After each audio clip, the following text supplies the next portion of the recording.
As energy prices rise, questions are being asked as to whether or not the UK can afford to reach its net zero targets. Some Conservative MPs say imposing further costs on small businesses could have dire consequences as Britain faces a cost of living crisis. Harvey's Brewery in Lewes, Sussex, where head brewer Miles Jenner is busy finding the cash to pay for rising bills and invest in going green. The government's target for net zero emissions by 2050, in his view, a crucial one. Can you imagine this being a net zero operation? I can dream.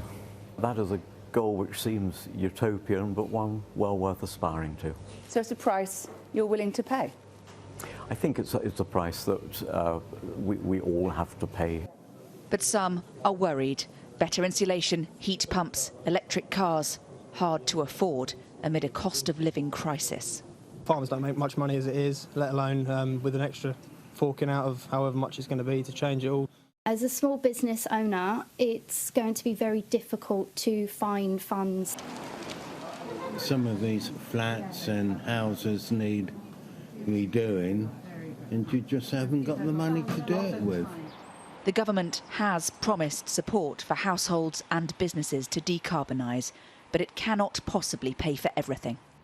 The government's Office for Budget Responsibility has estimated that the total cost of net zero could be nearly £1.5 trillion, and that although that will deliver eventually huge savings, an awful lot of the spending will have to happen in the next decade. Now the issue is emerging as a divide within the Conservative Party. On the one side, a net zero scrutiny group of around 20 MPs, organised by Brexiteer and serial rebel Steve Baker. I genuinely believe that when the full costs of net zero start hitting us, if people have never been given a choice at the ballot box, we could end up with something bigger than the poll tax, certainly bigger than Brexit, because the numbers of people hit by it and their inability to cope will be huge.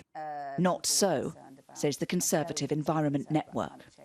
Net zero is not just about going green. It is about actually supporting jobs for the future, actually creating an entirely new economy. It will be painful and difficult, but we don't, as a result, have a reaction that throws it entirely out of the window.